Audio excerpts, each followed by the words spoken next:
if it's bull or bear, I don't care. It's quite a rough ride, just like life. But I'm kinda patient, 'cause only time will tell. What's up, ladies and gentlemen? Welcome. Today, a new bill has been proposed in New York, looks to criminalize crypto rug pulls and scams. We're going to take a quick look. In brief, a newly proposed bill in the New York legislature is looking to criminalize fraudulent activities within the crypto space. New York has shown a willingness to introduce crypto regulations to help sanitize the industry. Okay. The U.S. Senate has also designed a bill to protect it from El Salvador's Bitcoin decision. That is interesting. So let's take a look. New York State Senator Kevin Thomas has proposed a bill that will criminalize rug pulls and other fraudulent activities within the crypto space.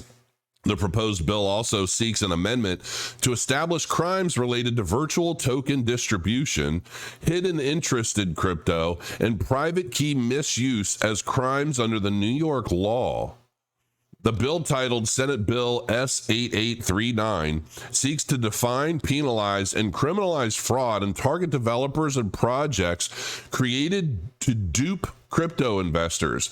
With the plethora of such projects within the industry, a law like this is long due. The bill will provide prosecutors with more clarity on pursuing crypto crimes while operating in line with blockchain technology and combating fraud. A part of the bill defines rug pull as when developers sell more than 10% of such tokens within 5 years from the date of the last sale of such tokens.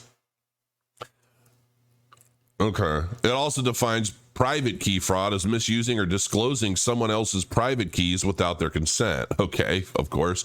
Developers who also fail to publicly disclose their personal crypto holdings on the main page of a project website could be liable for fraudulent failure to disclose an interest in virtual tokens. Interesting. Developers who also fail to publicly disclose their personal crypto holdings on the main page of a project website could be liable for fraudulent failure to disclose an interest.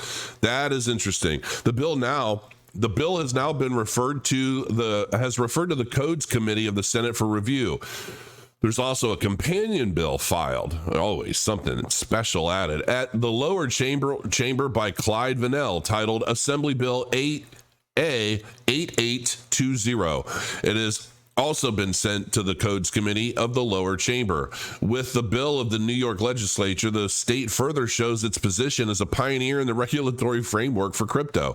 There's no specific date on when the review of the bill will be done, but if it's approved and passed, it'll go into effect after 30 days of passage. So basically, if this were to go into effect, everybody has 30 days to scam everybody else before you could get in real big trouble for it. I'm kidding. You scam, you fraud, you do all kinds of stuff. You still get in trouble now. But they're making these specific things on the books. Another bill looks to protect the U.S. from El Salvador's Bitcoin decision. This, to me, is just not our place, personally. But let's see what this has to say, because I haven't read this yet.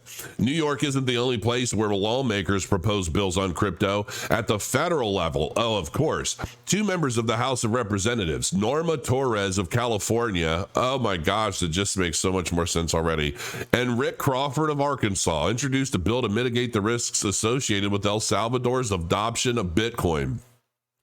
The bill will analyze how Bitcoin adoption could affect cybersecurity, democratic governance, and economic stability in El Salvador, and how such could affect the U.S. Representative Norma Torres criticized El Salvador's decision to adopt Bitcoin, stating that it is not a thoughtful embrace of innovation, but a careless gamble that is destabilizing the country. El Salvador is an independent democracy, and we respect its right to self-govern, but the United States must have a plan in place to protect our financial systems from the risks of this decision, she added. El Salvador's President Nayib Bukele has criticized this bill, saying the U.S. government has no right in the affairs of his country. Yeah, I mean, what do you think about that? Everything associated with The rug pulls and all of that. Yeah, absolutely. I get it. We need to start really locking down and enforcing that. The problem is that what do we do with these U.S. bills?